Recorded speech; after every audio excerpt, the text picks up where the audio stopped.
Hello and once again welcome to our YouTube channel जिसका नाम है बिहार बोर्ड इंग्लिश मीडियम। अगर आप इस चैनल पर नए हैं तो चैनल को सब्सक्राइब कर लें यहाँ से जल्दी से। और अभी तक आप टेलीग्राम ज्वाइन नहीं किए तो टेलीग्राम ज्वाइन करना क्यों ज़रूरी है, बिकॉज वहाँ पर सारी आपको पीडीएफ फ्री ऑफ कॉस्ट मिलती है। डेट्स वाई आपको स्क्रीनशॉट लेने की ज़रूरत नहीं पड़ेगी। ठीक है, कैसे ज्वाइन करना है, डिस्क्रिप्शन में लिंक है, वहाँ से जाकर ज्वाइन हो जाना, नहीं तो ये स्कैन करके ज्वाइन हो जाना। बाकी कुछ नहीं। और कल की जो वीडियो मैंने बनाई थी 900 क्वेश्चन की, उसमें बहुत से ऐसे बच्चे हैं जिन्होंने पूछा था मैम पीडीएफ नहीं आई है। तो पीडीएफ इसलिए नहीं आई है क्योंकि मैंने डाली नहीं है। और क्यों नहीं डाली है, मैंने सोचा था कि पार्ट 1 पार्ट 2 जो है इस तरीके से मैं कंप्लीट करने के बाद डालूंगी पीडीएफ, ज़्यादा बेस्ट रहेगा ताकि आप रिवीजन कर लेना। और अभी मैं क्वेश्चन आपको दे दूँगी तो आपके में जो क्यूरियोसिटी है ना वो ख़त्म हो जाएगी। डेट्स वाई मैंने अभी पीडीएफ नहीं डाली है। मैं 2 दिन या कल के बाद मैं डाल दूँगी। जब मैंने उसकी वीडियो कंप्लीट कर देनी है ना, उस जब 900 क्वेश्चन को कंप्लीट करना है उसी दिन मैं आपको पीडीएफ दे दूँगी। ठीक है, इसके लिए टेंशन फ्री रहो कि पीडीएफ कैसे मिलेगी। ठीक है, तो चलो आज हम क्या कराने वाले हैं, आज हम कराने वाले हैं साइंस के सब्जेक्टिव क्वेश्चन मोस्ट वीवीआई। और इससे पहले भी मैंने बहुत ज़्यादा सब्जेक्टिव क्वेश्चन कराए हैं, उसको भी देखना है। एक तो मैंने चैप्टर वाइज कराया था 3 चैप्टर तक आई थिंक, तो उसको देखना क्योंकि उसमें ना कोई भी इस 1 चैप्टर से उतने ही रिलेटेड क्वेश्चन आ सकते हैं, उसके बाद कोई नहीं आएंगे। 2 चैप्टर से उतने ही रिलेटेड क्वेश्चन आ सकते हैं। मैंने ऐसा किया था बट फिर मुझे टाइम नहीं मिला कि मैं आगे वाले चैप्टर के कंटिन्यूली अलग अलग चैप्टर वाइज बना सकूँ। ठीक है, क्योंकि मैं 900 क्वेश्चन में थोड़ा ज़्यादा बिजी हो गई थी। ठीक है, तो आज मैं सब्जेक्टिव लाई हूँ मिक्स चैप्टर के। तो चलो स्टार्ट करते हैं उसको बनाना।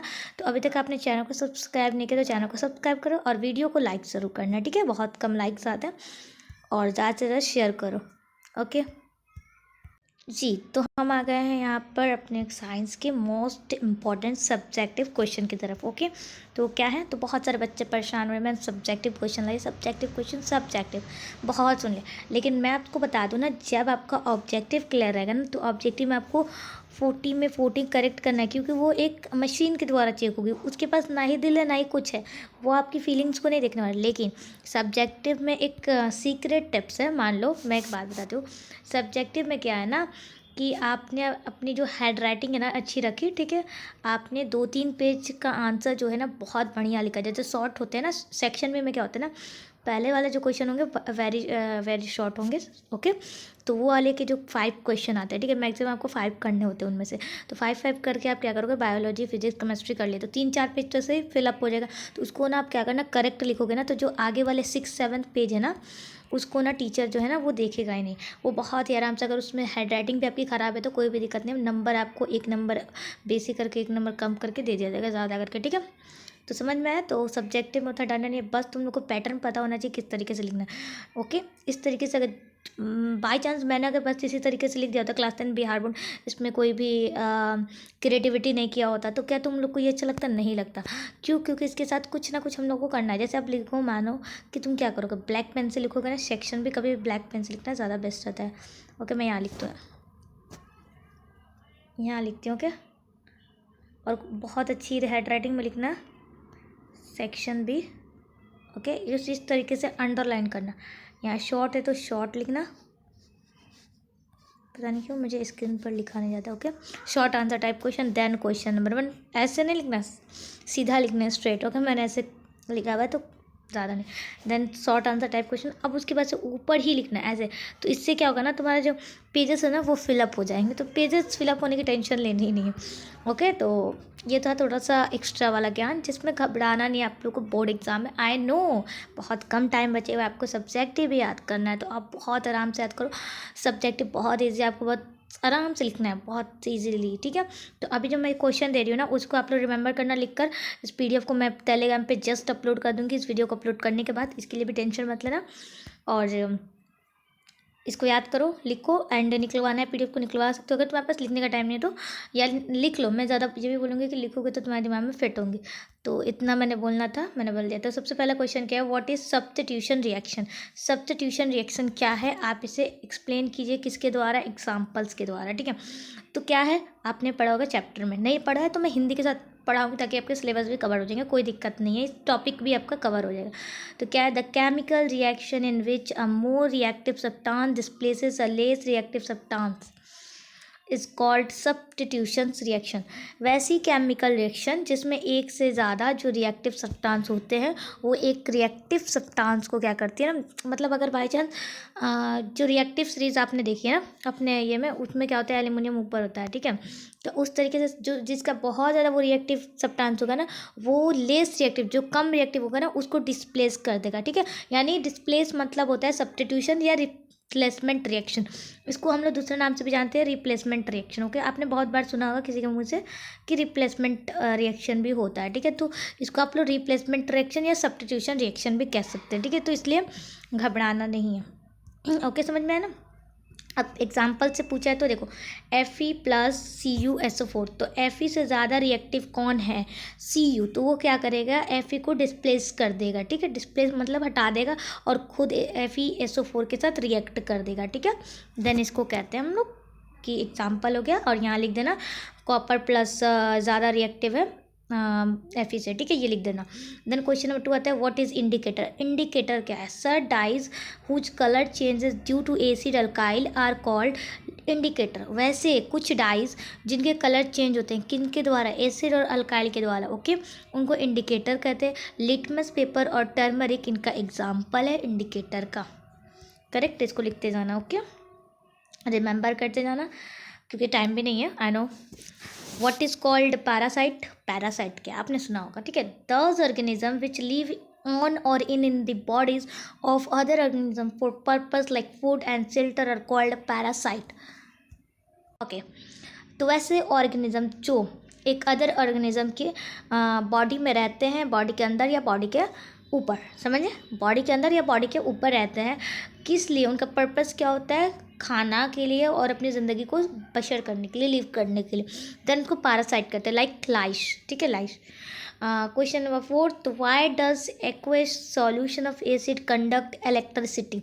क्यों एक्वस का जो सॉल्यूशन है वो एसिड कंडक्ट करता है, जो एसिड का सॉल्यूशन है एक्वस सॉल्यूशन का, वो कंडक्ट क्या करता है, इलेक्ट्रिसिटी, क्यों। तो acid dissolve in water and produce hydrogen ions.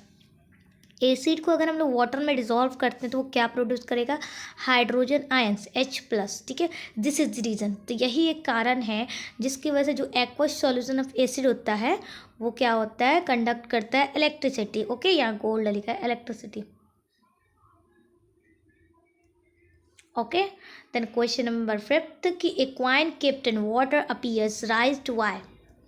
Okay, एक सेकेंड, मैंने कोई क्वेश्चन को मिक्स नहीं किया है, नो मिस नहीं हुआ है। तो यहाँ पर ये क्वेश्चन को बहुत ज़्यादा पूछी जाती है, बहुत कॉमन क्वेश्चन है, इसकी जगह बहुत से कि ये दे देगा would and kept in water appears rise, मतलब वो ऐसे क्यों। तो इसका एक ही कारण है कि जो डेंसर मीडियम से रेयर मीडियम में जो रे आती है ना, वो नॉर्मल की तरफ मुड़ जाती है। तो मैं यहाँ पर तुम लोग को समझाती हूँ।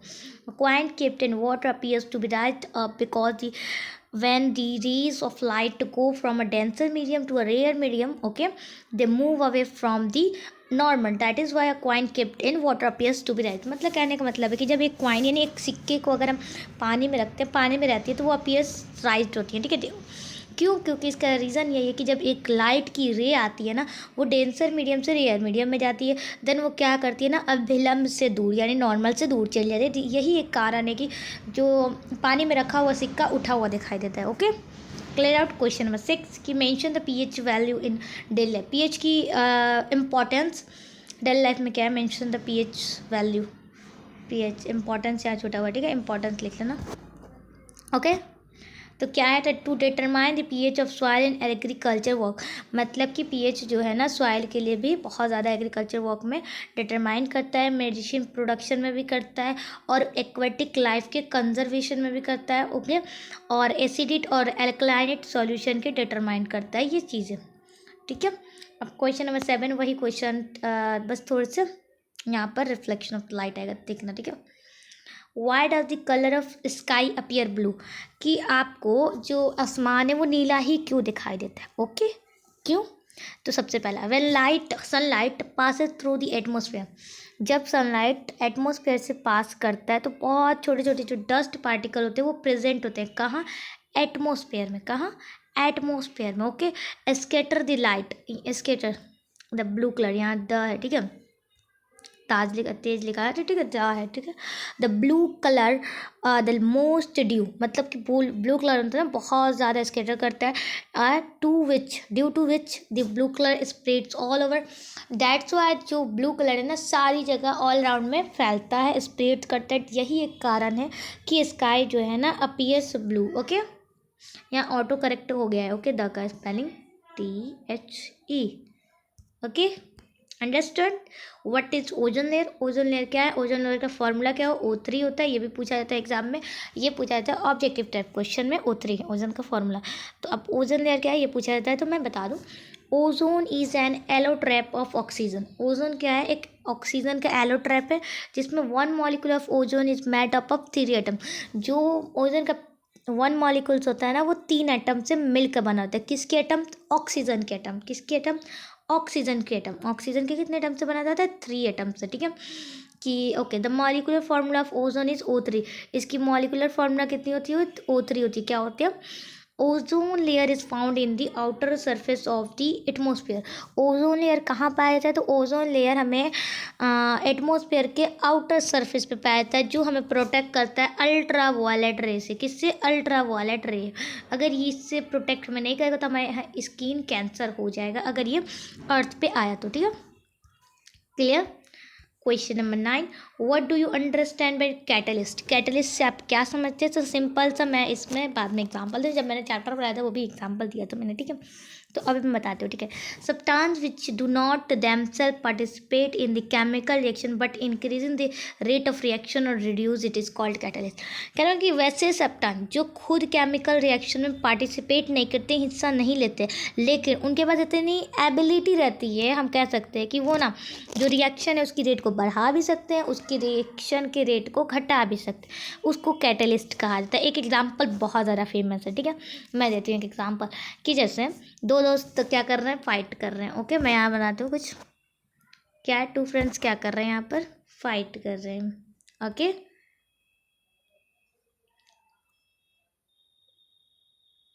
थोड़ा सा मस्ती मजाक चलता है, ठीक है, तो इसलिए ज़रूरी है, ठीक है। 2 फ्रेंड्स यहाँ क्या कर रहे हैं? फाइट कर रहे हैं, ठीक है, यहाँ झगड़ रहे हैं आपस में। तो यहाँ है तीसरा फ्रेंड, ठीक है। तीसरा फ्रेंड क्या करेगा यहाँ पर?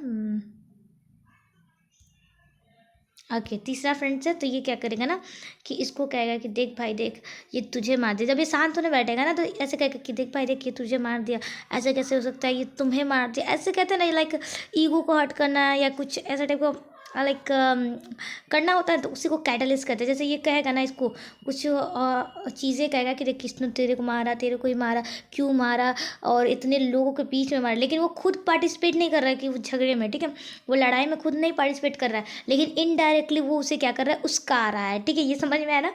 उसको उसका रहा है कि राइट कि वो तुमको किस तरीके से मारा। तो ये क्या है? कैटलिस्ट का काम कर रहा है। अब मैं बता दूँ ये किसका काम कर रहा है बच्चों? कैटलिस्ट का काम कर।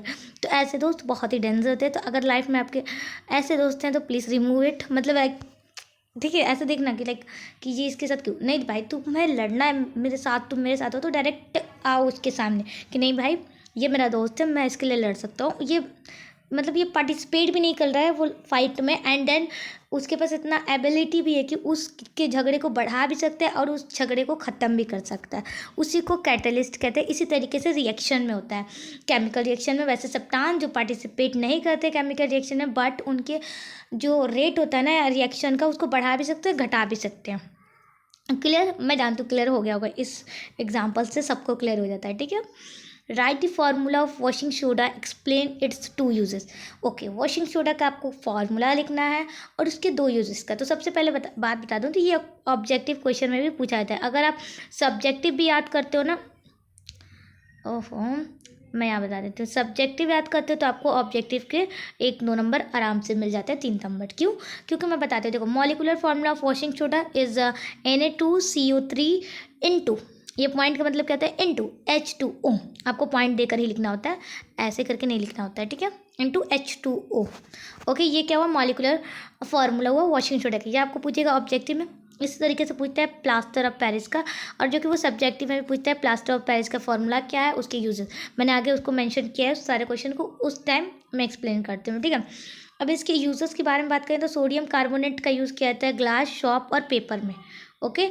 और इसका यूज़ किया जाता है सोडियम कंपाउंड्स बनाने में, प्रोडक्शन के बोरेक्स कंपाउंड बनता है, ठीक है। सोडियम कार्बोनेट का होम में जो क्लीनिंग होता है, सफाई के लिए भी यूज़ किया जाता है। और ये मैंने क्वेश्चन कराया था कल ही ऑब्जेक्टिव में, वो भी इसमें मेंशन है। इसका यूज़ किस लिए किया जाता है कि वाटर की परमानेंट हार्डनेस मिटाने के लिए, रिमूव करने के। Question number 11, what is called alloy, write the names of two alloy. Alloy का क्या है, इसके दो एलॉय का नाम लिखे, ठीक है। When a homogeneous mixture of two और मोर मेटल्स, जब होमोजीनियस मिक्सर दो से ज़्यादा मेटल्स या नॉन मेटल मिलते हैं, देन उसको एलॉय कहते हैं, जैसे brass and steel. Question number 12, what do you understand by homologous and non homologous mixture. अब सिंपल से यहाँ पूछा गया है कि होमोलोजियस और नॉन होमोलोजियस मिक्सचर ने ऑर्गेन्स, ओके, यहाँ ऑर्गन है, ओके, रिमूव इट, ऑर्गन। आप लोग वीडियो को थोड़ा ध्यान से देखना, टाइपिंग मिस्टेक हो जाती है कभी कभी। ऑर्गेन्स यहाँ, ओके, यहाँ लिखा हुआ है आंसर में, आप लोग ये देख लेना, ठीक है। आंसर में क्या लिखा हुआ है कि होमोलोजियस ऑर्गेन्स क्या है और नॉन होमोलोजियस ऑर्गन क्या है, आप क्या समझते हैं। तो organs which are similar in terms of structure and organ but have different function are called homologous organs such as our hand and the forearms of a dog, ठीक है। कि वैसी ऑर्गन्स, वैसी चीज़, वैसी ऑर्गन जिसमें क्या होते हैं ना कि हमारे से ना स्ट्रक्चर सेम होगी, ऑर्गन सेम होंगी, बट उनके फंक्शन डिफरेंट होगी। जैसे हमारे हाथ का काम कुछ और है, सेम है डॉग के पिछले पैर से, ठीक है, फोर से, बट क्या होता है ना, काम अलग अलग है, फंक्शन अलग है। हम लोग इससे खाते हैं बट वो नहीं खा पाता, ठीक है, वो इससे चलने का काम करते हैं। अब नॉन होमोलोजियस ऑर्गन्स क्या, organ which are different from each other, मतलब वो देखने में बिल्कुल ही डिफरेंट होंगे, इन टर्म्स में बिल्कुल ही डिफरेंट होंगे, स्ट्रक्चर में बिल्कुल ही डिफरेंट होंगे, ऑर्गन में बिल्कुल डिफरेंट होंगे, बट उनके फंक्शन क्या होगी, सेम होंगी, ठीक है। उसको कहते हैं homologous organs. Clear, okay. What is resistance, resistance क्या है, that which oppose the flow of current is called resistance, मतलब कि करंट का फ्लो होना रेसिस्टेंस कहलाता है। क्या होता है, करंट का फ्लो होना रेसिस्टेंस कहलाता है। क्लियर, रेसिस्टेंस को हम लोग आर से डिनोट करते हैं। एसआई यूनिट क्या होती है रेसिस्टेंस की, ओम होती है, जिसको हम लोग सिंबल में ऐसे यूज़ करते हैं, ठीक है। सिल्वर है द लोएस्ट रेसिस्टेंस, सिल्वर का सबसे कम रेसिस्टेंस होता है, इसी वजह से सिल्वर क्या होता है, इलेक्ट्रिसिटी का बेस्ट कंडक्टर होता है, ओके। 14 नंबर में बात करते हैं what is called mineral and what is called ore. Ore क्या है और मिनरल क्या है, ठीक है। The solid substance containing metal found in the earth crust is called mineral, okay. देखो यहाँ कि वैसे सॉलिड सब्सटेंस जो मेटल पाए जाते हैं हमारे अर्थ क्रस्ट पर, ठीक है, देन उसको क्या कहते हैं, मिनरल कहते हैं। जैसे sodium chloride, calcium carbonate.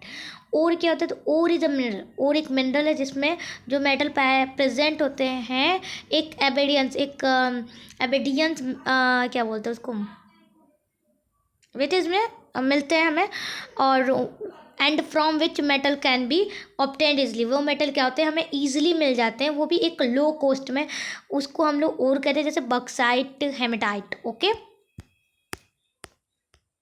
Right the chemical formula of plaster of Paris and where it is used. अब मैंने ये क्वेश्चन बताया, आपको ये पूछेगा, कैसे पूछेगा, अब देखो मैंने याद किया, ऑब्जेक्टिव याद किया, ठीक है, मैंने ऑब्जेक्टिव याद किया था, जैसे मैंने आप लोगों को कराया भी ना, ऑब्जेक्टिव में याद किया मैंने, प्लास्टर ऑफ पेरिस का फार्मूला क्या होता है, CaSO4 H2O, ओके, ये याद किया मैंने, H2O, ठीक है। अब क्या हो ना, यहाँ पर पूछ दिया, अब तो मुझे याद है ऑब्जेक्टिव का मैंने याद किया था, तो मैं क्या लिख दूँगी यहाँ, the chemical formula plaster of Paris is CaSO4 H2O into H2O, okay. ये होता है इसका फार्मूला। अब क्या होगा, इसका केमिकल नेम लिख देंगे हम लोग, क्या होता है, तो केमिकल नेम होता है कैल्शियम सल्फेट हीमैड्रेट। ये भी ऑब्जेक्टिव में पूछा जाता है, ये भी ऑब्जेक्टिव में बहुत बार मैंने पढ़ा है, तो आप लोग को याद हो गया होगा, ठीक है। तो ये लिख दिया मैंने, यहाँ से एक क्वेश्चन का आंसर हो। अब प्लास्टर ऑफ पेरिस के यूजेस क्या होते हैं, तो क्या होता है कि जो हड्डी टूटी होती है उनमें जोड़ने का काम आता है, और स्टैचूज़ वगैरह, स्कल्पचर, टॉयज वगैरह बनाने में आता है, और होल्स वगैरह को बंद करने में आता है, और स्क्वायर बनाने में आता है, ठीक, क्लियर। अगर आप सब्जेक्टिव याद करते हो तो आपको ऑब्जेक्टिव क्लियर होगा, ऑब्जेक्टिव याद करते हो तो हल्का फुल्का सब्जेक्टिव क्लियर होगा। तो इसलिए मैं कहती हूँ दोनों नहीं, एक पढ़ो बहुत बढ़िया से, एक थोड़ा नॉर्मली पढ़ो, मतलब दोनों बहुत अच्छे नंबर आएंगे। डरना नहीं है सब बच्चों, ठीक है, तुम लोग डरो सब मत, सब अच्छा हो जाएगा। जो मैं क्वेश्चन दे रही हूँ उसको रिमेंबर करो, और ये क्वेश्चन देखो बहुत अच्छा है, ये दोनों क्वेश्चन थोड़ा ध्यान से कॉमन सेंस लगाना, तुम्हारा एक चीज़ में आसान कर देती हूँ। देखो, what do you understand by refractive index of glass. 17 number, what do you understand by refractive index of water. Clear, यहाँ देख रहे हो क्या है, ग्लास एंड यहाँ है वाटर। तो ये क्या करेंगे मैम, हम दोबारा आंसर करें? नहीं, the ratio of the speed of light in vacuum and the speed of light in glass is called refractive index of light. कि स्पीड ऑफ लाइट जो वैक्यूम में है उसकी रेशियो और स्पीड ऑफ लाइट जो glass में है उसकी रेशियो को हम लोग कहते हैं रिफ्लेक्टिव इंडेक्स ऑफ ग्लास। अब देखो यहाँ, the ratio of the speed of light in vacuum same है ना, and speed of light in water, बस क्या है, लाइट और वाटर का फर्क है, ठीक है। सॉरी, लाइट और वाटर का नहीं है, ग्लास और वाटर का फर्क है, ठीक है। यहाँ देखो, ओके ओके, ये फ़र्क है, तो उसको कहते हैं, वाह, उसको कहते हैं रिफ्रैक्टिव इंडेक्स ऑफ वाटर, ठीक है। अब ये कैसे याद करना है, तो आपको क्या करना है, ऊपर वाले को याद करना है, नीचे वाले में अगर ग्लास पूछे, एग्जाम में दोनों नहीं पूछेंगे, कोई एक पूछेगा। अगर ग्लास पूछे तो आपको लिखना है ग्लास वाली, अगर वहीं पर वाटर पूछे तो आपको वाटर लगा देना है, सिंपल। अब इसकी क्या हो गई, आपको इस तरीके से लिखना बताते हैं। इसको लिखना है refractive index of glass, then लिखना है आपको स्पीड, मैं यहाँ शॉर्ट फॉर्म लिखती हूँ, स्पीड ऑफ लाइट वैक्यूम, ठीक है। उसके वजह से ऐसे वाला बाई जो मैंने लिखा है ना, तो ये अवेलेबल नहीं था ऐसे करना, तो देन वाई शुड डैट कि मैंने ऐसे लिख दिया बाई, ठीक है। अब लिखना है आपको speed of light in glass, ठीक है। इस तरीके से आपको लिखना है, इक्वल टू करके क्या लिखोगे, ये लिख कर उसके बाद से इक्वल टू में ये लिखना, ठीक है। दोनों में मैंने बता दिया, आप लोग इस तरीके से लिख लेना। 80 number, what is called dense medium और रेयर मीडियम क्या होते हैं। तो the medium in which the speed of light is less, मतलब वैसी मीडियम जिसमें स्पीड ऑफ लाइट जो है कम है उसको डेंस मीडियम कहते हैं, और वैसी मीडियम जिसमें स्पीड ऑफ लाइट क्या है, हाई है, इन विच, यहाँ स्पेस हो गया है, in which the speed of light is greater, यानी हाई है, बहुत ज़्यादा है, उसको कहते हैं rare medium. Write the potential, okay, यहाँ लिखा हुआ है कि राइट गुड फ्यूल प्रॉपर्टीज़, यहाँ लिखा हो, क्या पोटेंशियल यहाँ लिखा गया, राइट द प्रॉपर्टीज़ ऑफ, जो देख रहे हैं उनको मैं क्लियर आउट कर दूँ, प्रॉपर्टीज़ लिखा हुआ है ऑफ गुड फ्यूल, ठीक है, टाइपिंग मिस्टेक। गुड फ्यूल के आपको क्या लिखना है, प्रॉपर्टीज़ लिखनी है, ठीक है। तो good fuel produce maximum heat, मतलब गुड फ्यूल्स क्या होते हैं, जो अच्छे फ्यूल हो गए ना वो बहुत ही मैक्सिमम हीट को प्रोड्यूस करेंगे कंबशन के द्वारा, और उसमें स्मोक बहुत ही कम होगा, उसमें स्मोक नहीं होगा बर्निंग के बाद, और वो स्टोर करना भी ईजी होगा और ट्रांसपोर्ट करना भी, जिनकी जो बहुत ज़्यादा सस्ती होंगी, चीपर होंगी, उनकी कंबशन स्पीड स्लो होंगी, वो ईजिली अवेलेबल होगा, ठीक है। Which does not produce toxic substance after burning, मतलब जब हम उसे जलाएंगे तो ऐसा वो टॉक्सिक सब्सटेंस को प्रोड्यूस नहीं करेगा। Clear out. 19 number. 20 number, what is electric potential and what is electric potential difference. तो इलेक्ट्रिक पोटेंशियल क्या है और इलेक्ट्रिक पोटेंशियल डिफरेंस क्या है, ठीक है। इलेक्ट्रिक पोटेंशियल क्या है, the work done is bringing a unit positive charge from infinite to some point is called electric potential, कि वैसे वर्क डन जिसको अगर हम करते हैं तो एक पॉजिटिव यूनिट चार्ज आती है, ओके, इन्फिनिट से लेकर कुछ पॉइंट तक, ठीक है, उसको इलेक्ट्रिक पोटेंशियल कहते हैं। इसको डिनोट किससे कहते हैं, साई यूनिट इसकी क्या होती है, वोल्ट होती है, डिनोट नहीं वोल्ट होती है इसकी Sai unit. Electric potential difference क्या है, तो वैसे वर्क डन जिसके अगर यूनिट चार्ज आती है एक जगह से दूसरी जगह, अनदर पॉइंट, उसको इलेक्ट्रिक पोटेंशियल डिफरेंस कहते हैं। क्लियर, यहाँ तक क्लियर हुआ। एंड नेक्स्ट 21, वाटर स्टोमाटा और लेंटिकल्स। स्टोमाटा क्या है और लेंटिकल्स क्या है, तो स्टोमाटा क्या है, special type of microscopic holes found on the surface of leaves are called stomata. वैसे कुछ एक खास तरह का माइक्रोस्कोपिक होल्स होता है जो किसके सरफेस में, लिप्स यानी पत्ते के सरफेस में पाया जाता है, उसको स्टोमाटा कहते हैं। देन आता है lenticels, the holes found on the bark of plant stem for gas exchange are called lenticels. कहने मतलब कि प्लांट के स्टीम के बाग, मतलब बाग पर वैसे होल्स पाए जाते हैं जिसका काम क्या होता है, गैस को एक्सचेंज करना, उसको लेंटिकल कहते हैं, ठीक है। 20 number, why are green plants called producer. Green plants को प्रोड्यूसर क्यों कहा जाता है, ठीक है। तो green plant produce their own food, जो अपने खुद के फूड खाना बनाएंगे, किन के प्रेजेंस में, CO2 H2O, ठीक है, ये याद रखना, CO2 H2O, sunlight and chlorophyll, then उसको कहते हैं दे आर कॉल्ड प्रोड्यूसर, ठीक है, प्रोड्यूसर।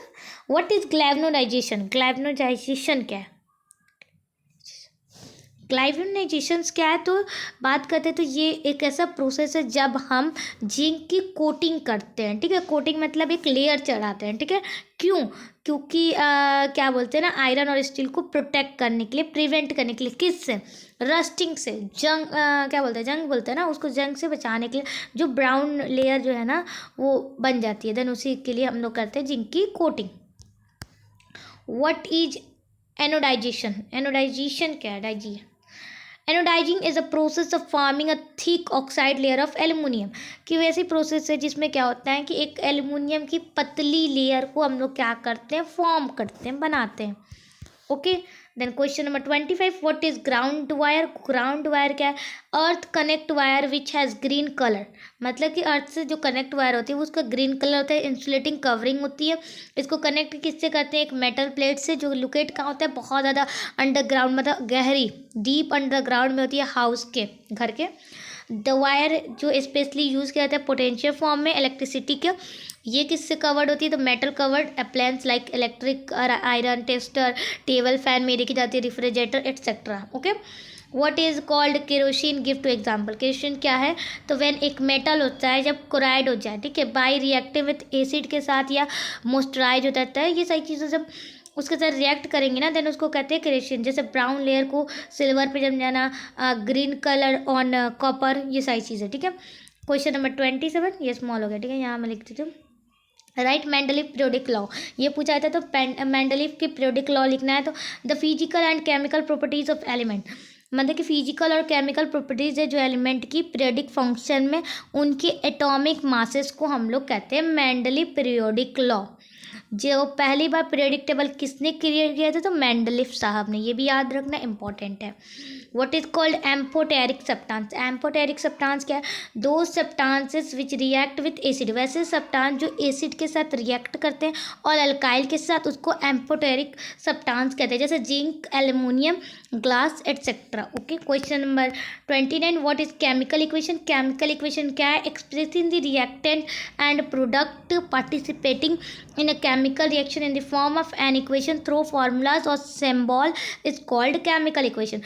जो हम लोग रिएक्टेंट और प्रोडक्ट को एक्सप्रेस करते हैं, जो केमिकल रिएक्शन में पार्टिसिपेट करते हैं, किसके फॉर्म में? इक्वेशन के फॉर्म में, या थ्रू उसके फॉर्मूलेज या सिंपल के सिंबल के फॉर्म में, इसको कहते हैं chemical equation. What is called chemical reaction? Chemical reaction क्या है? ये क्वेश्चन पूछेगा तो पूछेगा, ठीक है। अब मैंने बता दिया। व्हेन टू और मोर सब्सटेंस, जब दो से या दो से ज़्यादा सब्सटेंस मिलते हैं आपस में, तब एक नया substance, to form a substance, एक सब्सटेंस को बनाने के लिए, विथ किसके साथ? तो एक या एक से ज़्यादा प्रॉपर्टीज ऐड होने के बाद उसको कहते हैं केमिकल रिएक्शन। सिंपल है, समझो, जब दो या दो से ज़्यादा सब्सटेंस मिलकर एक न्यू सब्सटेंस का फॉर्म करें या न्यू प्रोडक्ट फॉर्म करें, उसको केमिकल रिएक्शन कहते हैं। जैसे हाइड्रोजन अगर कंबाइन करते हैं ऑक्सीजन के साथ तो एक नया सब्सटेंस बनता है, लाइक वाटर, एक नया प्रॉपर्टीज के साथ बना वाटर, 2H2O प्लस O2। ये एग्जाम्पल भी याद रखना, किसी भी चीज़ का रिएक्शन पूछे ना, उसको एग्जाम्पल के साथ तुमको एक्सप्लेन करना। तो आज के लिए इतना ही सब्जेक्टिव मोस्ट वीवीआई था, इसको करना, इसको रिमेंबर करना, और इंशाल्लाह बहुत अच्छे नंबर आएंगे। और पढ़ाई करते रहो, रिमेंबर करते रहो, ऑब्जेक्टिव करते रहो, चैनल को सब्सक्राइब करो, चैनल को शेयर करो, और ताकि आपके लिए डेली ऐसे ऐसे अच्छी अच्छी वीडियो ला सके, तो चैनल को सब्सक्राइब करके रखो, ठीक है। मिलते हैं नेक्स्ट वीडियो में, तब तक के लिए पढ़ाई करो।